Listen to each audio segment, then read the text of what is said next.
Fala aí pessoal, beleza? Então, hoje a gente vai falar sobre o Onkyo TX-SR494.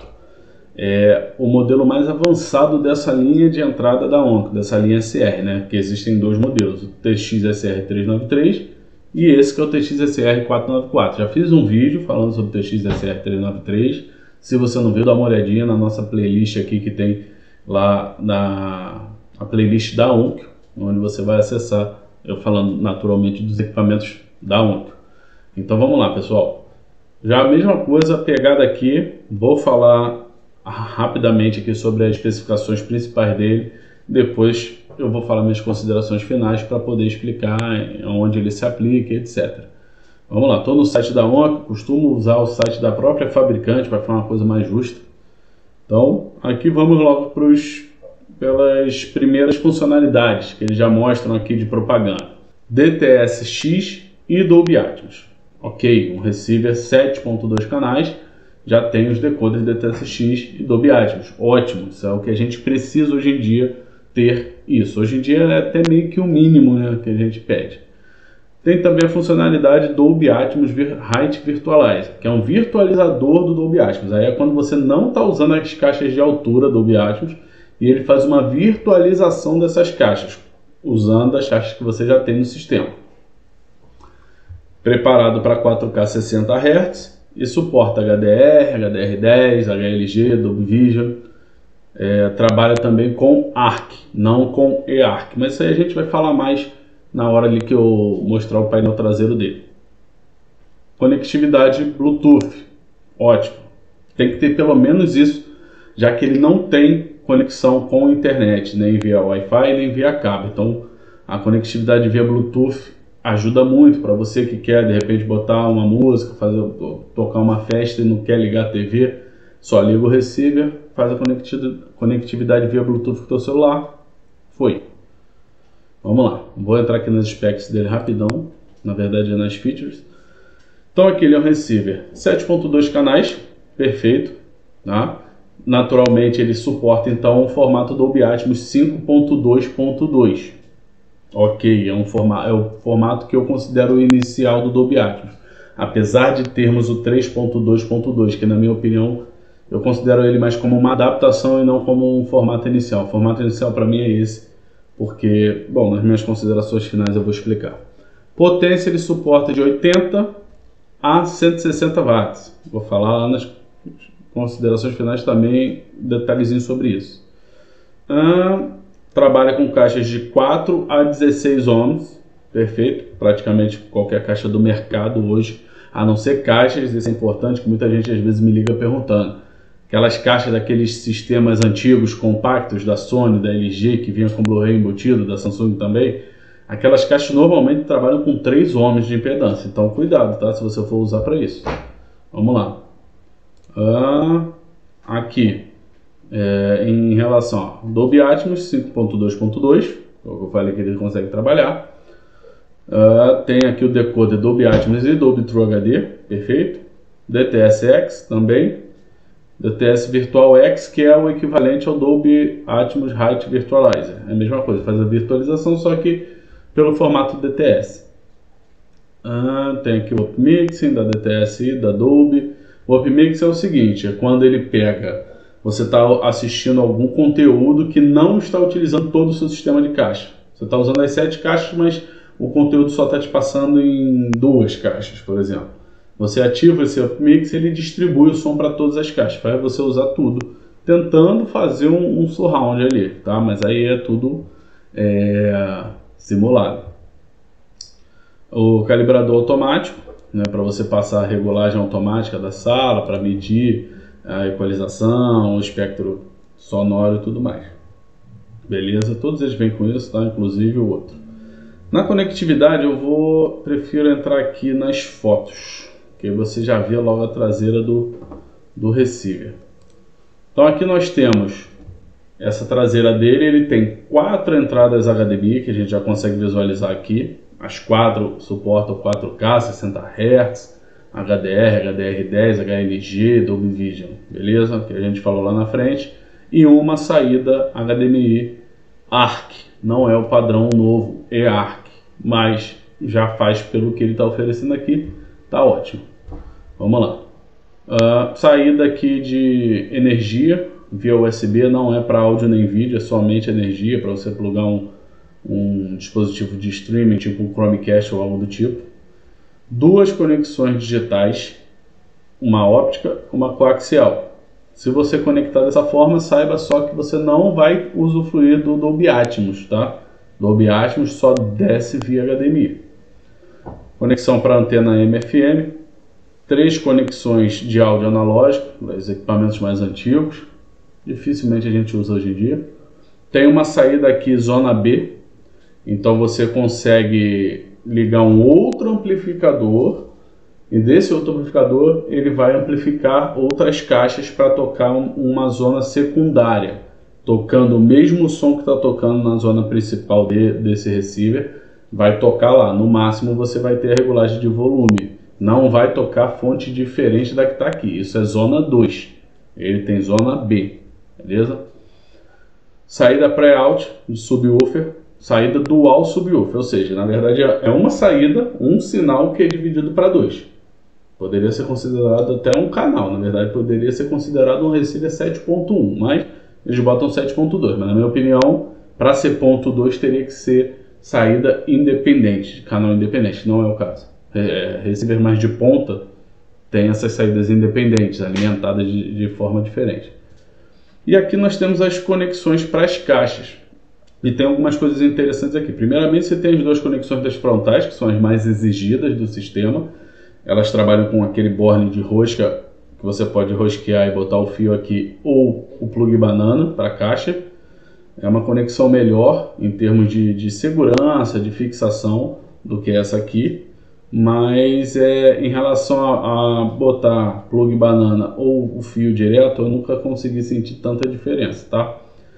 E para as outras caixas todas do sistema, ele vem com a conexão de mola, né? Que é essa conexão aqui que é mais frágil, é mais fácil de quebrar também. Então tem esse porém, mas é um aparelho de entrada, é natural que os componentes não sejam tão melhores assim, tá?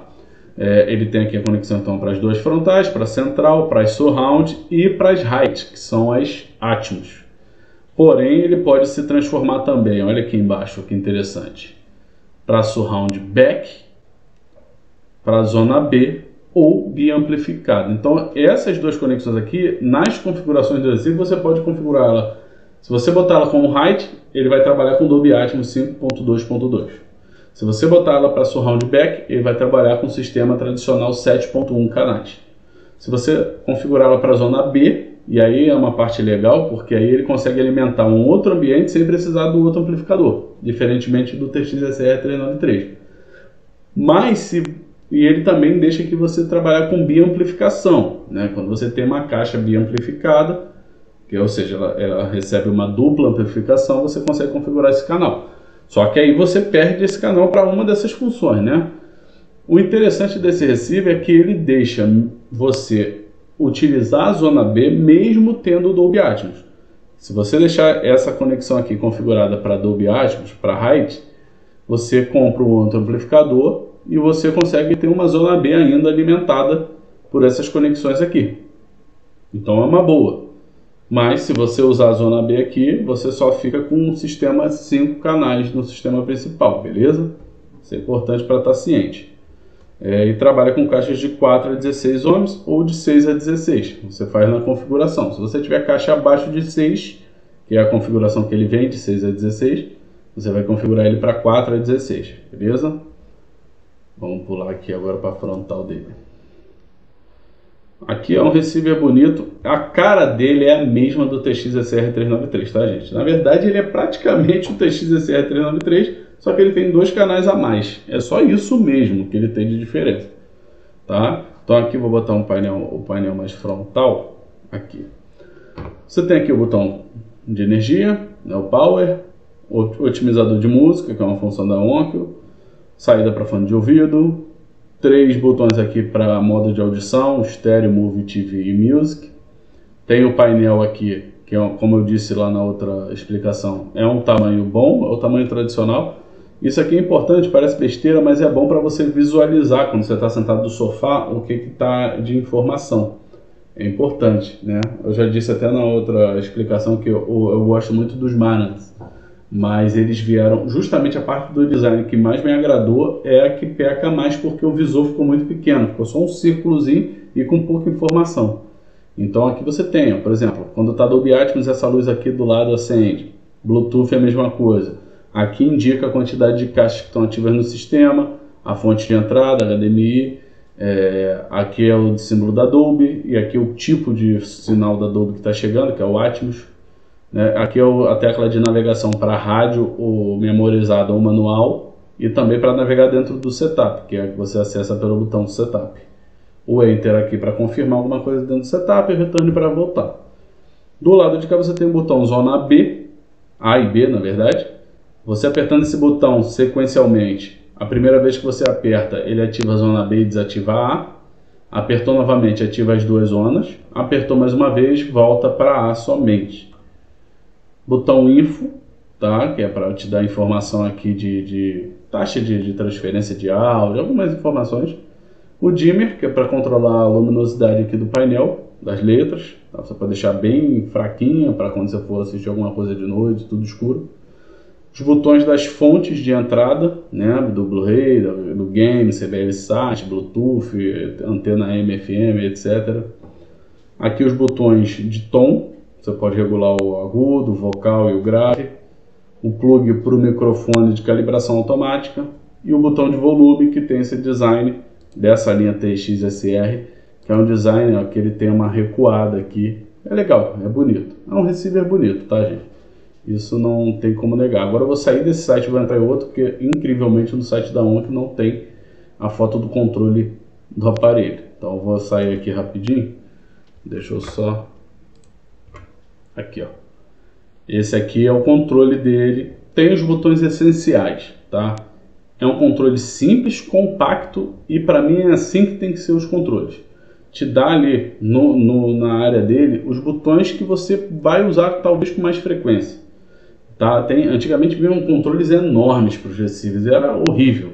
Hoje não, fica tudo ali bem encaixadinho. O que você quiser a mais você tem que entrar no setup para poder utilizar, né? Então, um controle bem básico, porém funcional.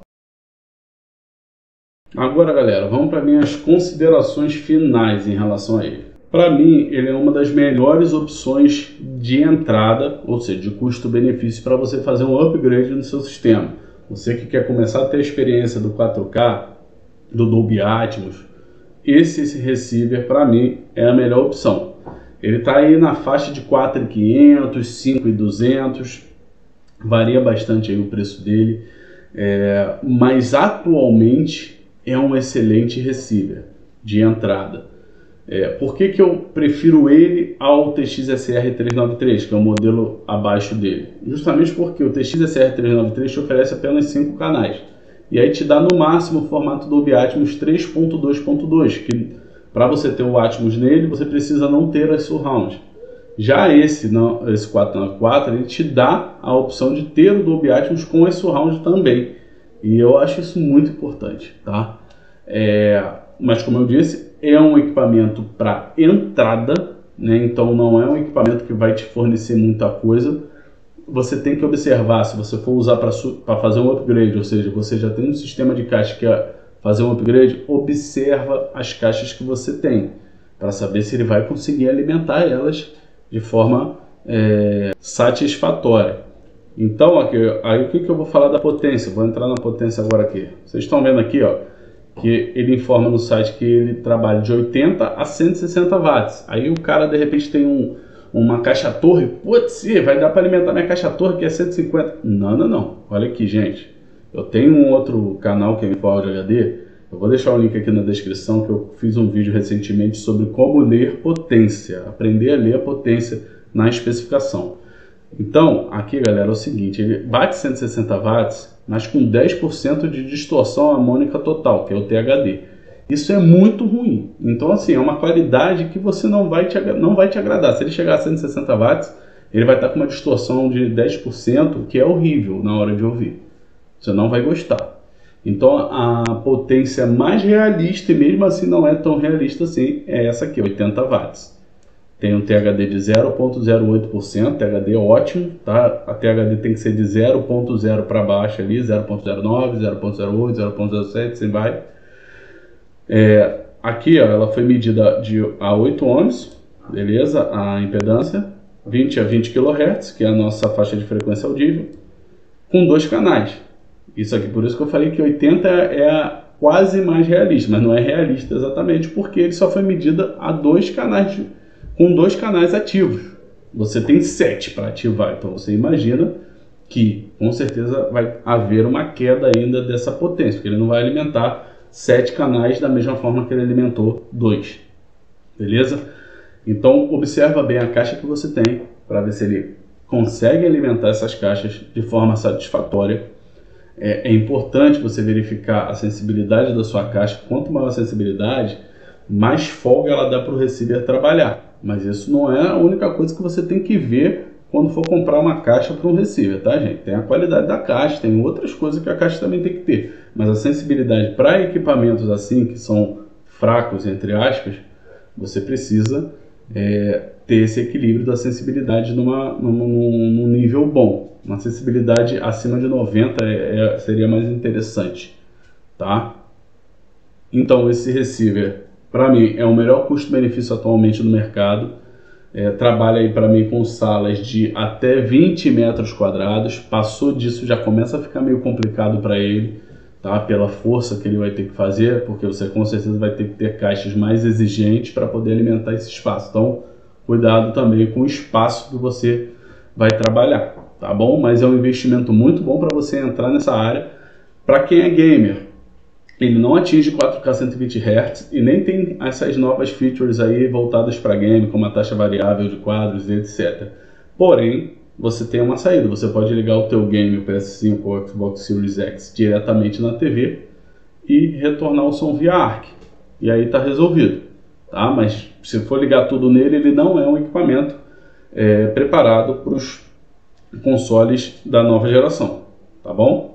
Então é isso aí, pessoal. Espero que tenha gostado. Não esquece de compartilhar, curte, se inscreve no canal aí, que eu vou fazer ainda futuramente, quando eu tiver com bastante dados em relação a receivers, falando assim dessa forma, eu vou começar a fazer comparativos, que é onde pedem muito. O receiver aqui, por exemplo, me pedem para comparar entre o TX-SR494 e o Pioneer VSX834. Então vão haver essas comparações, mas primeiro eu quero falar deles individualmente, beleza? Acompanhe a gente aí no canal. Um abraço.